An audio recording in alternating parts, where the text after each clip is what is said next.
NPM 2023-14-50783. Saya dari program studi Pendidikan Ekonomi Universitas Tindak Rasta PGRI.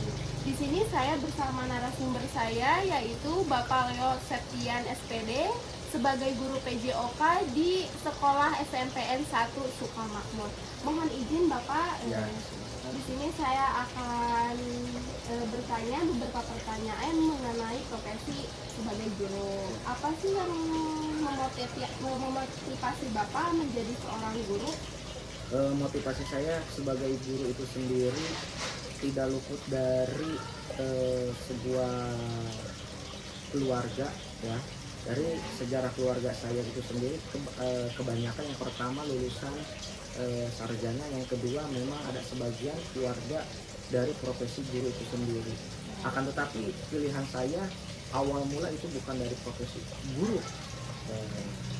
Ada beberapa profesi yang memang saya inginkan, akan tetapi dari berbagai pertimbangan berbagai pertimbangan yang saya pikirkan dulu pada saat SMA ingin melanjutkan sarjana, baru terpikirkan bahwa saya bisa masuk ke dalam profesi guru itu sendiri, karena memang posisi saya senang khususnya berinteraksi dengan orang lain, itu yang paling penting. Berarti memang yang terutama itu dari figur yang menginspirasinya itu dari pengalaman keluarga gitu. Bagaimana sih Pak motivasi tersebut berkembang seiring pengalaman mengajar? Sangat berkembang menurut saya, ya. Awal mula dari sebuah keraguan, muncul dari sebuah keraguan, tapi pada saat kita berkecimpung di dunia pendidikan itu rasanya luar biasa, ya. Walaupun kebanyakan orang itu berpikir bahwa profesi guru itu pertama masalah pendapatan yang kecil dan lain sebagainya, akan tetapi pada saat kita ada di dunia tersebut, menurut saya tidak terlalu terpikirkan masalah pendapatan, karena ada peribahasa guru itu profesi yang sangat mulia. Walaupun ibarat kata guru itu pendapatnya kecil, tapi di situ ada nilai besar di dalamnya, yaitu pahala yang kita dapatkan yang terus mengalir sampai akhirat nanti gitu. Kalau gaji itu kan bertahap ya Pak ya. Apa yang membuat Bapak tetap bertahan di profesi ini hingga saat ini dan mungkin sampai ke depan? Kenapa saya tetap bertahan di dunia pendidikan? Yang pertama, sesuai dengan figur keluarga juga yang memang dari dunia pendidikan, itu yang pertama. Yang kedua, memang kepribadian saya itu lebih senang bersosialisasi, dan yang ketiga, bukan hanya perihal masalah pendapatan yang saya pikirkan di dunia pendidikan itu, tapi memang ada planning yang memang saya ingin dapatkan di dunia pendidikan itu sendiri. Menurut Bapak, apa tantangan terbesar dalam menjadi guru? Tantangan terbesar itu satu, menurut saya mengenai kesabaran, ya. Kenapa kita lebih difokuskan kepada kesabaran itu sendiri? Karena sebagai figur guru itu bukan hanya mengajar satu atau dua kepala saja, tapi memberikan ilmu ke hampir dalam satu kelas itu 35-40, dan itu guru tersebut mungkin bisa lebih dari satu kelas mengajar, dan itu perlu adanya ekstra kesabaran yang tinggi. Makanya hal yang paling kita utamakan di guru itu salah satunya yang paling kita utamakan yaitu kita sabar untuk menghadapi situasi interaksi dengan siswa, dengan posisi sifat siswa yang memang berbeda-beda.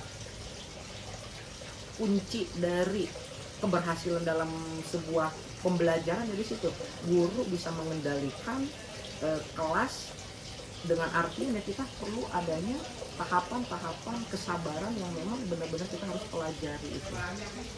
Selain tantangan dari siswa tersebut, apakah ada tantangan lain seperti teknologi atau kurikulum? Oke, berkenaan dengan teknologi dan kurikulum itu sendiri ya, mungkin sebagian guru ada yang sulit, ada yang memang biasa aja.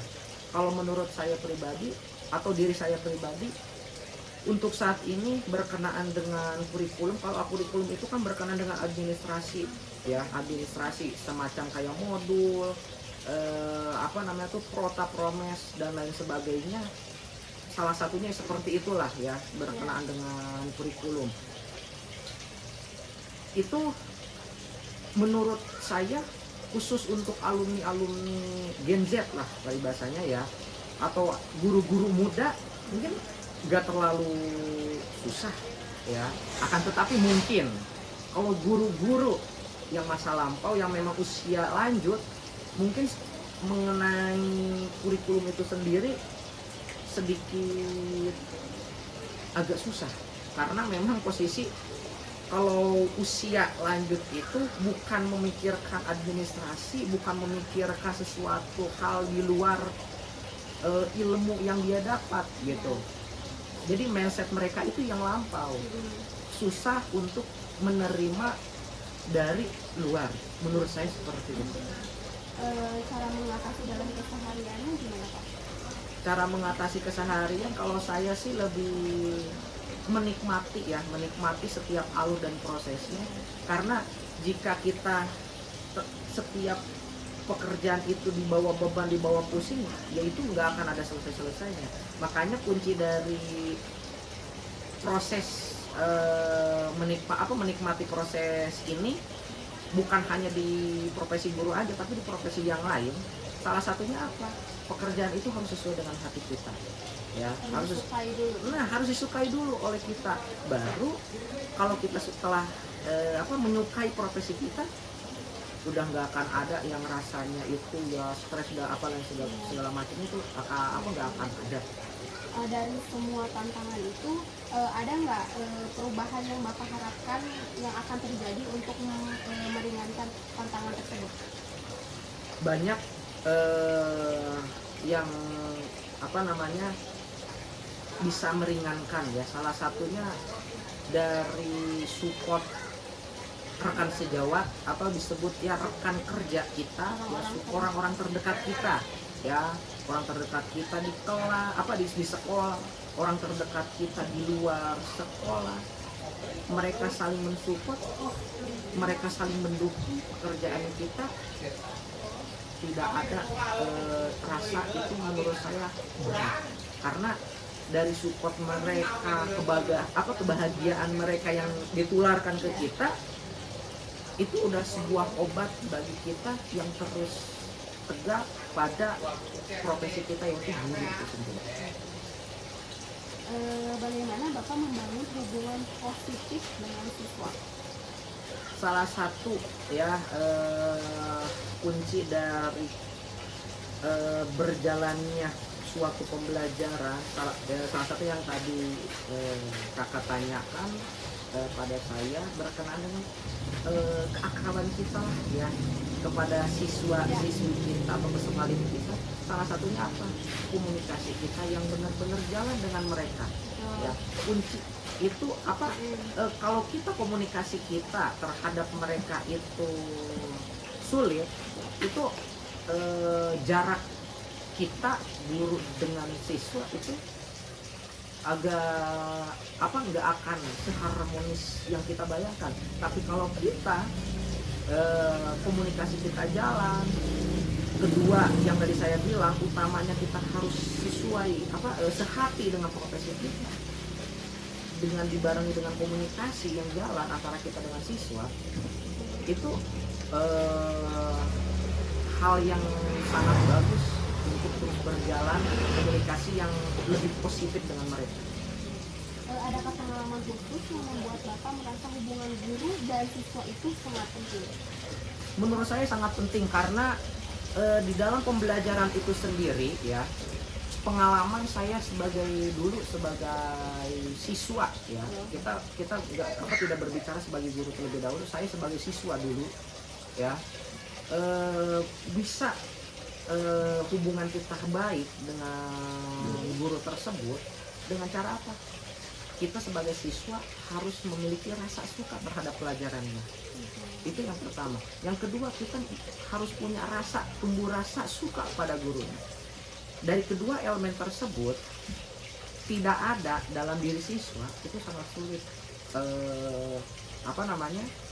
berjalan efektif atau berjalan positif pembelajaran itu sendiri. Termasuk saya sekarang merasa sebagai guru, kita harus bisa membangun komunikasi yang lebih positif dan lebih dekat dengan siswa, dan kita memberikan rasa suka terlebih dahulu siswa kepada kita, dan siswa menyukai pembelajaran kita itu sendiri. Berarti dari kata menyukai guru itu sendiri dari perilakunya mungkin ya Pak? Ya.